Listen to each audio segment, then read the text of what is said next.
বলে দাও আমি কি করলে পুজো পাবো গো দিদি? কি করলে পুজো পাবো? চন্দ্র ধরে না হস্তি। বলো দিদি। তুলতে পারে ভাবলে ছুটতে লড়তে পারে। সত্যি বলেছো পুজো পাবে তুমি। বলো দিদি আমি কেমন করে পুজো পাবো?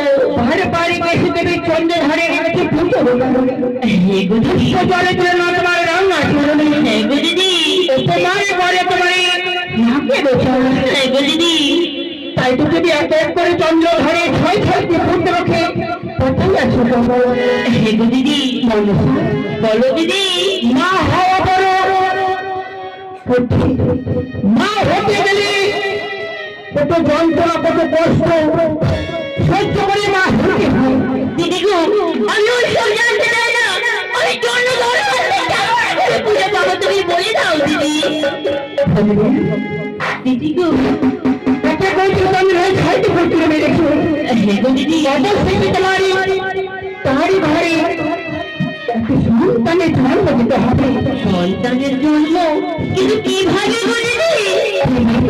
হ্যাঁ গো দিদি। সেই যুক্তি বলছে আমার কাছে বলুন এই মুহূর্তে যাবেন তুমি ও বাবা বলতে নিম্ন দাদার নিকটে নিম্ন দাদার নিকটে বলে আসো তুমি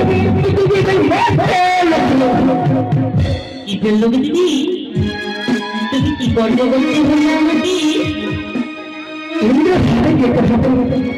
সেখানে কি আমি কি করবো গো দিদি? নিম্ন দাদার কাছ থেকে তুমি ছলে বলে কৌশলে হলে গেল ধুতি নেমে আসবে অনুরোধ ধরে মধ্যে ধারে তারাই তোমার পূজার প্রচার করবে ঘরে ঘরে। দিদি তোমার যুক্তি মতো আমি করবো। তোমার যুক্তি মতো আমি করবো কাজ যেন আমি জন্য ধরে বলতে আমি দিদি পাই। তুমি আমাকে তোমার ঘরে আশীর্বাদ আশীর্বাদ